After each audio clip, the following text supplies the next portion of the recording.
Alex-Murdaugh trial, power, privilege, and the downfall of a dynasty. Like the video and subscribe. We will continue to bring you hot news every day.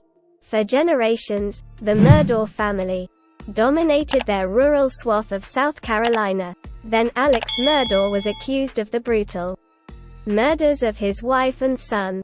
What followed was the stunning unraveling of a life of power and privilege, exposing embezzlement, drug abuse and a failed hitman's suicide plot. You may find some language offensive. In the fifth week of his murder trial, Alex-Murdaugh took the stand. Over nearly 10 hours testifying in his own defense, the crowded courtroom in Walterboro, South Carolina, would see two versions of Mr. Murdaugh. One seemed tired, his voice lilting and thin. His clothes hung loose. Months in prison had whittled down his formerly heavy frame. He rocked back and forth, shook his head from side to side, and wept. The other seemed much more like the man that other witnesses had described. Savvy and charming, once a formidable player in the state's clubby legal circuit, this Mr. Murdaugh addressed the jury directly, was relaxed and in control. And quote, "What a tangled web we weave," and quote, he told them.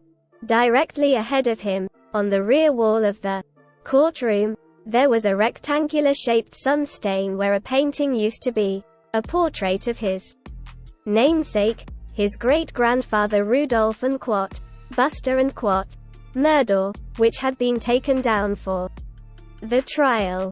For nearly a century, the Murdaugh family reigned in this southern corner of South Carolina, a flat expanse of marshlands, palm trees and porch-ringed houses, presiding over the local prosecutor's office and the private law firm that made him rich. But since the brutal killings of his wife, Maggie, and son, Paul, in June 2021, a series of bizarre and tragic events helped bring about Mr. Murdaugh's spectacular fall from grace. The 54-year-old has denied the murders, which prosecutors allege were a desperate diversion from decades of financial wrongdoing. But on the stand, he admitted to a number of other crimes, including embezzlement, fraud and a faked assassination attempt. The trial has become one of the most closely watched in the country. It has exposed what some see as the apparently unchecked power of the Murdaugh family in their small community, and brought about the undoing of a local dynasty. And quote, "This is what happens when average people have no checks and balances," unquote, said Bill Nettles, former U.S. Attorney for South Carolina. And quote, "And there were no checks and balances on him," unquote, to know South Carolina's Low Country is to know the Murdaugh family name. Between 1920 and 2006, 3 generations of Murdaugh men presided as the chief prosecutor for the state's 14th Judicial Circuit, the longest such stretch of family control in United States history. And quote, "They were the law," and quote, Mr. Nettles said. For even longer, the Murdaughs worked at the family-founded litigation firm Peters, Murdaugh, Parker, Eltzroth and Detrick, PMPED, amassing a small fortune and building out their dominance in all corners of the Low Country. By all accounts, in a region where personal injury firms thrived, theirs was the best. And quote, "They could get a verdict that would exceed the norm dramatically," and quote, said South Carolina lawyer Joe McCulloch. And quote, "And when I say exceed the norm, they could turn a $100,000 case into a $1 million settlement," and quote. The judicial circuit became known as a mecca for plaintiffs. Corporations who could avoid it reportedly skipped the area entirely. To juries, locals said, the Murdaughs were familiar faces, a reliable advantage at trial. And quote, "When people graduated high school, they would send gifts. They paid for funerals, sent flowers to people who were in the hospital, and said Eric Bland, a malpractice attorney based in South Carolina. And they salted the town with goodwill, and from their two offices in Hampton, the Murdaughs established themselves as a de facto authority of the Low Country. Their influence was not wide. It did not even span the width of the state, but it was deep. In the small, insular community where they lived, residents said, the Murdaugh family ruled. And we all knew them, and said one waitress in town, who also didn't want to give her name, saying she didn't want to get in trouble and for speaking out of turn. She also didn't want to be recorded. And you're just going to have to remember this, and she said. And they had power. And they took it too far. And in the third week of the trial, the former chief financial officer of PMPED Gene Seckinger described Alex Murdaugh's approach as a lawyer. And the art of bullshit, basically, and she said. Mr. Murdaugh's success was due and not from his work ethic and Ms. Seckinger said, and but his ability to establish relationships and manipulate people into settlements and clients into liking him. And that work made him rich, millions of dollars that fed his family's wealthy lifestyle, a speedboat, a beach house, their sprawling 1,700-acre hunting property called Moselle, and a staff to assist. But the success, seemingly a Murdaugh birthright, belied his secret, a raging addiction to painkillers and years of theft, fraud and embezzlement. On the stand in Walterboro, Mr. Murdaugh tearfully admitted to taking millions from settlements meant for his clients, stealing $3.7 million, £3 million, in 2019 alone. It was wrong, he said, but he was desperate. His addiction had drained his bank accounts. State prosecutors painted a picture of fraud and theft at an almost implausible scale, and of a perpetrator convinced of his impunity. Mr. Murdaugh, they allege, stole indiscriminately from colleagues and clients, the young and old, the disabled and sick. He faces nearly 100 separate financial charges. For years, Ms. Seckinger testified, she had noticed yellow flags, small irregularities in Mr. Murdaugh's files. But the firm was and brotherhood and she said. And they trusted him. And Tony Satterfield was another person who trusted Mr. Murdaugh. When Mr. Satterfield's mother, Gloria, the Murdaugh's housekeeper for 20 years, died after a fall at work, Mr. Murdaugh told Tony and his brother they should file a wrongful death suit against him, and that his home insurance would pay compensation. He even suggested a lawyer who could help sue him. 2 of Mr. Murdaugh's insurance policies paid out a total of $4.30 m, but the Satterfields did not receive a dime. They did not even know the case had been settled. Alex Murdaugh, as he himself admitted in court, had stolen it.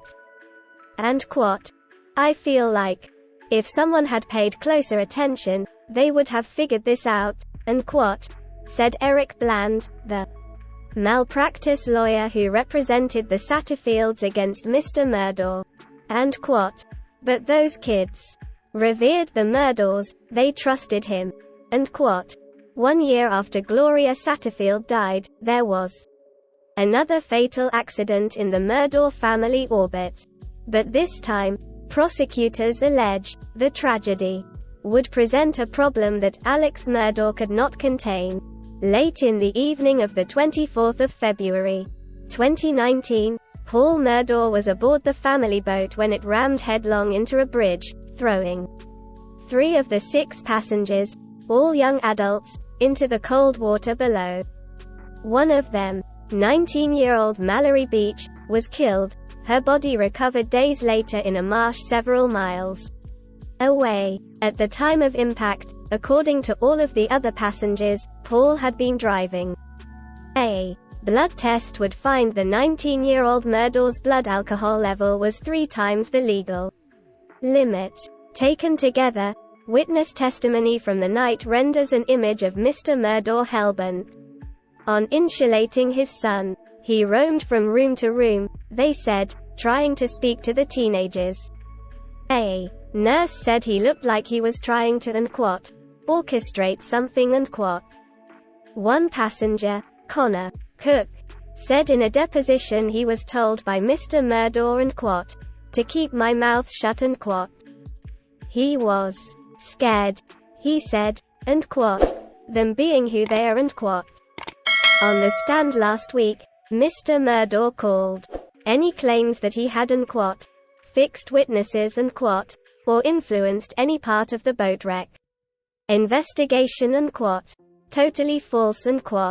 Still, to those in the Low Country, the boat crash was seen as a test of the system said Mandy Matney, a reporter based in South Carolina, who has led coverage of the Murdaughs since 2019. Everyone in Hampton really believed that Paul wouldn't be charged. Months later, however, Paul was charged with 3 crimes, including boating under the influence resulting in death. He pleaded not guilty to the charges but died before he faced trial. Looking back now, it may have been the moment Alex Murdaugh's life began to unravel. The family of Mallory Beach hired a lawyer named Mark Tinsley to represent them in a wrongful death suit against Mr. Murdaugh that could have resulted in millions in damages. Mr. Murdaugh claimed he was broke. I didn't believe it, Mr. Tinsley said during the trial this month. So Mr. Tinsley filed a motion to compel Mr. Murdaugh to disclose his finances. A hearing on the matter was scheduled for the 10th of June 2021. The disclosure would reveal his years of corporate fraud. The fuse was lit, Mr. Tinsley said. On the 7th of June 2021, 3 days before the hearing on his finances was scheduled, Alex Murdaugh called 911.